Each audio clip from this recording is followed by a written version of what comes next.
Hello, I'm James Cridland, the radio futurologist, and this is Radioland, my radio newsletter for August the 3rd, 2025. Time to kiss goodbye in Brisbane.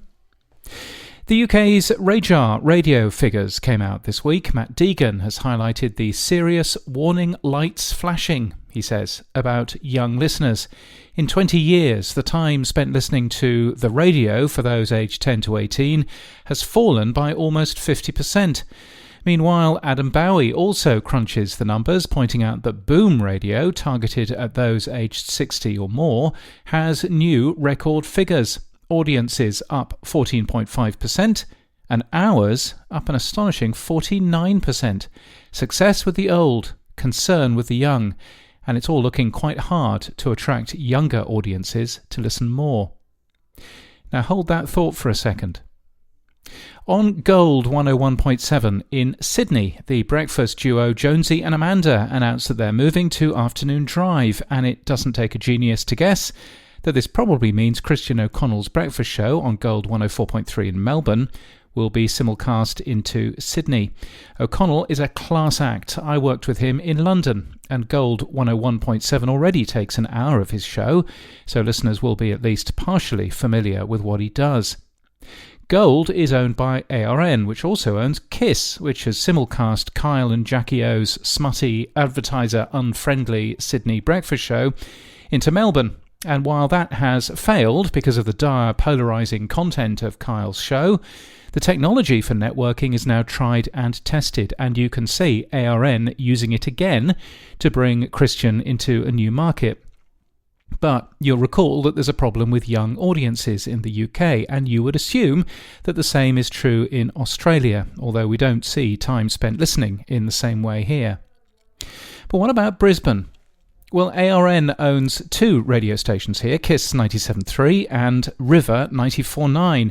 River's a full-service station licensed for Ipswich, a city that overlaps Brisbane's transmission area, and it doesn't operate its Gold brand in Brisbane. It used to with 4KQ, but that often number one station was a casualty when ARN bought Grant Broadcasters.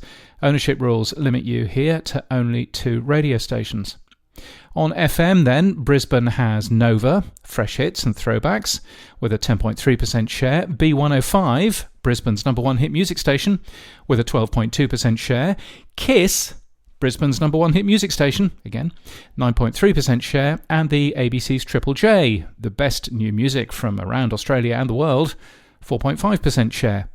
Younger audiences are deserting radio in terms of time spent listening, yet Brisbane has 4 FMs chasing them, so similar sounding to have the same catchphrase on air.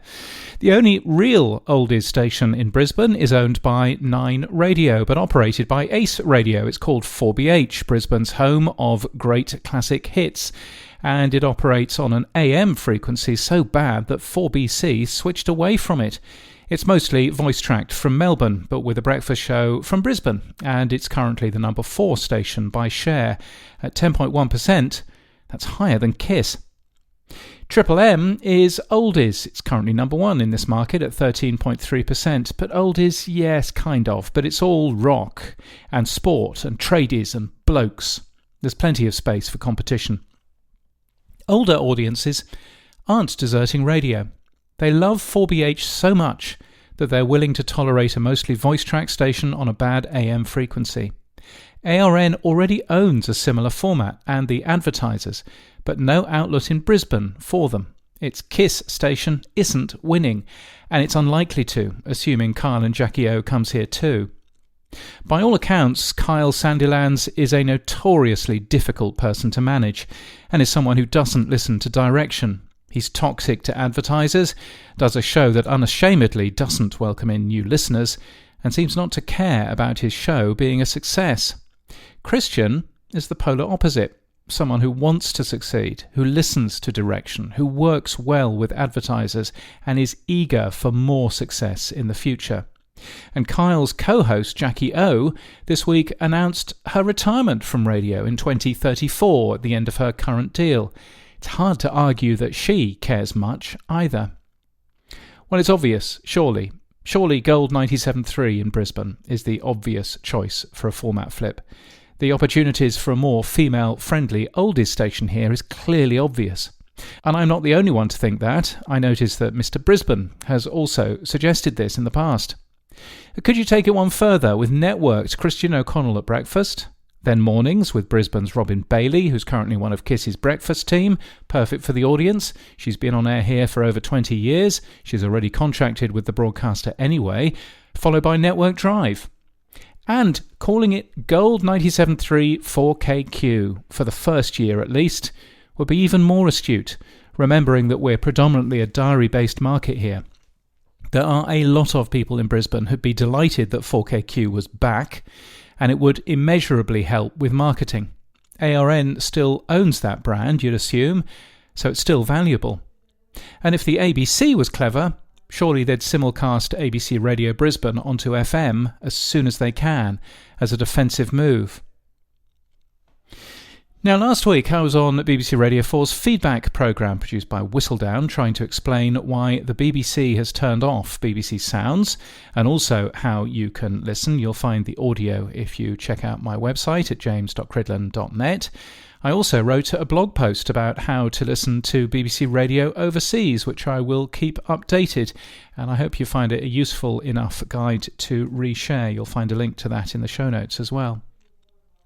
Here's a fun thing. Echo Radio is a piece of installable software that time delays a radio stream for you so you can listen to a radio station in your own local time, assuming, of course, that the radio station you want to listen to is on the right side of the world and not on the left side of the world, where, of course, now hasn't happened yet.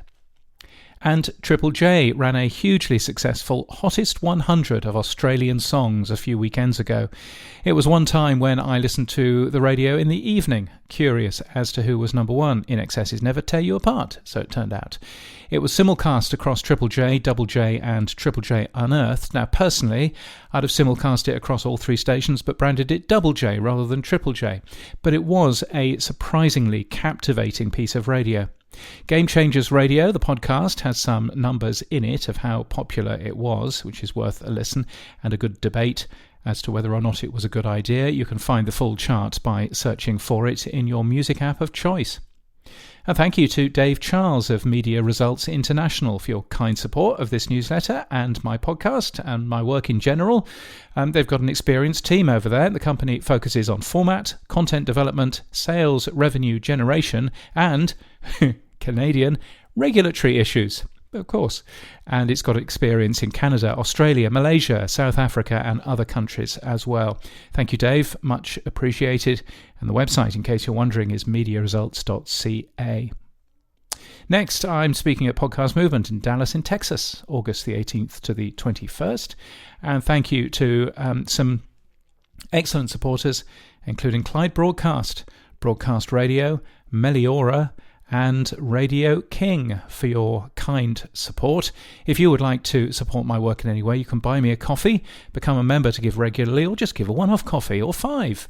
You can do that at buymeacoffee.com/JamesCridland.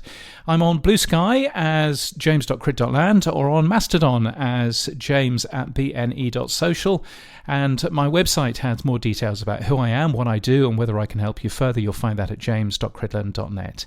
And until next time, keep listening.